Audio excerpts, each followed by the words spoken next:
One of the other things that I did put in the paper is that I think the solution for the need for new income is not to raise property tax, and that's why I voted against it, and I'll vote against it again next year.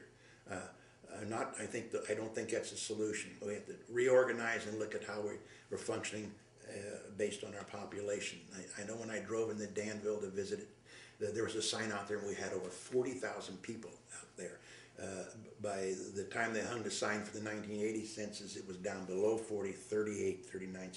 And now it's the last census was around 33, 34,000, and I'm afraid we're going to be down to 29,000. And that's one of the reasons why I said we just don't need the number of employees in every department. Well, maybe we do in police, but certainly not in fire and in streets,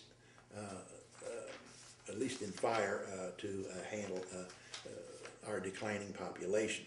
The streets stay the same. They're still there. The number of houses that might burn, a lot of them have burned over the years, and we've torn down so many of them, the eyesores in town. So I think I really do honestly believe that we're safe, and we have a good record to show that we are. So what I want to talk about then is how do we meet the fact that we have declining income? Sales taxes are down. You all know what's happening in this time of year. We have a big problem. The income tax is down from the state. So what we need to do is put a strong emphasis then on our economic development people. Vermilion Advantage is the way to go. They have the staff, they have the expertise, and we can't afford to have a department in the city right now to duplicate their work. We need to work on retail and attracting new retailers.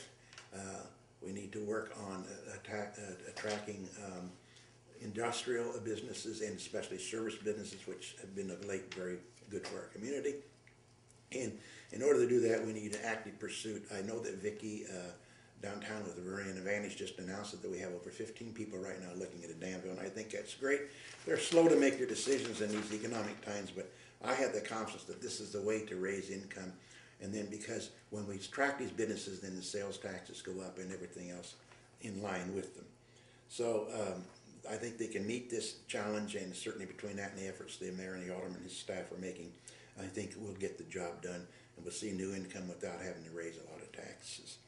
Another issue that we talk about is the proliferation of the Section 8 housing. We've been working on a plan. It's called a consolidation plan, and the idea is this, that basically we try and begin to have attrition on housing as well as employees by not refilling them, by not seeking new vouchers outside of the city to come in and take these housing.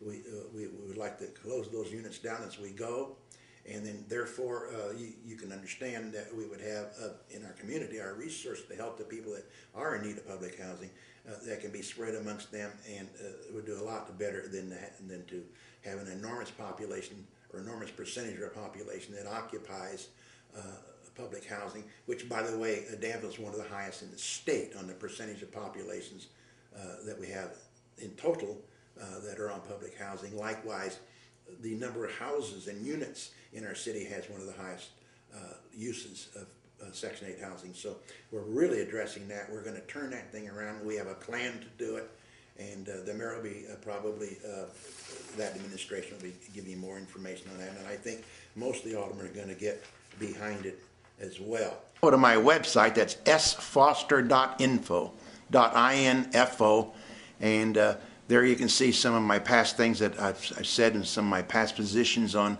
various topics, and I really would appreciate your vote this year. Thank you.